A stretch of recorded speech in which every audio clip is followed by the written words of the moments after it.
Hi guys, so today's lesson is all about looking at an essay on childhood and looking at how you would bring it up from a high D, low C grade up until an A and a B grade. So it's more those high level thinking skills like deepening knowledge, adding evaluation, applying evidence to information. So on the question, what I've written about is how you will specifically be assessed, but I know you're all aware of this. So you've got 14 marks for your knowledge and understanding and 6 marks for your ability to evaluate. Don't forget, you will get capped at a D grade if you do not evaluate, so it's really important to add an evaluation point and aim to do this in every paragraph.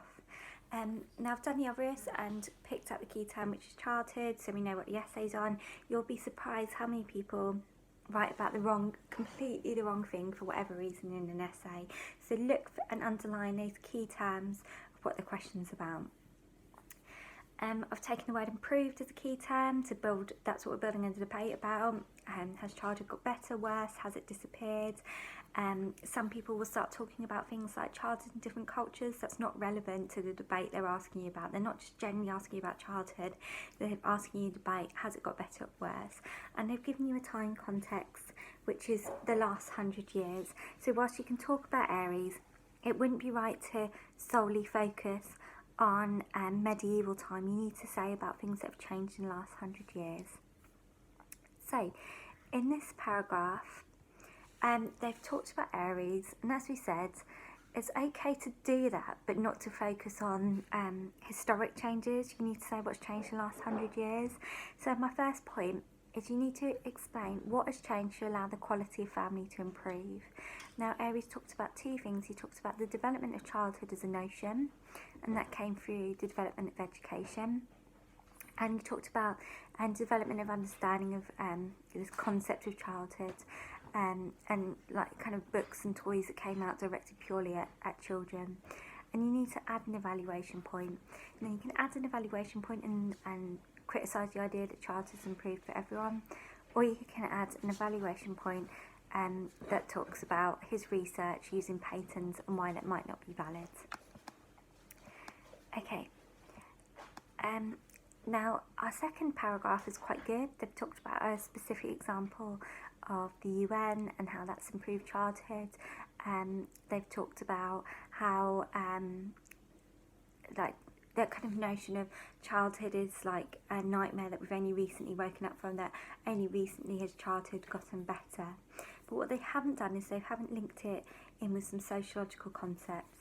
So I've got a key term there for you to define that you could bring in there, and then a question on explain when not all children in the UK experiences the positive changes. So you could bring in statistics there about the amount of children experience domestic violence. Don't forget the statistic that 10,000 children a day call Childline. So far 2 arguments have been that childhood is getting better. So your third paragraph is arguing the other side, which is really nice to have a balance. And this is arguing that the idea of toxic childhood, which is developed out of recent kind of technological changes, have had like real negative effect on this.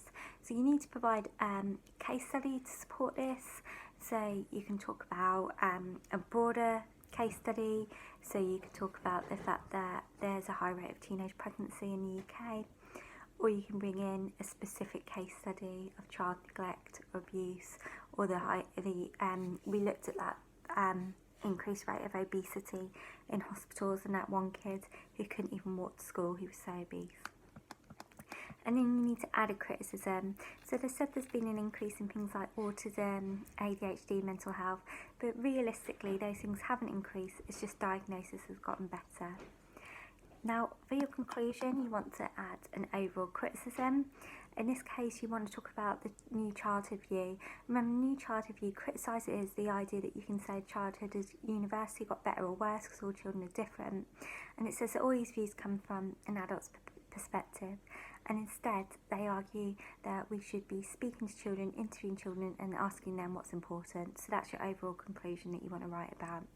Alright guys, hope that helps, and hopefully speak to you all soon. Bye.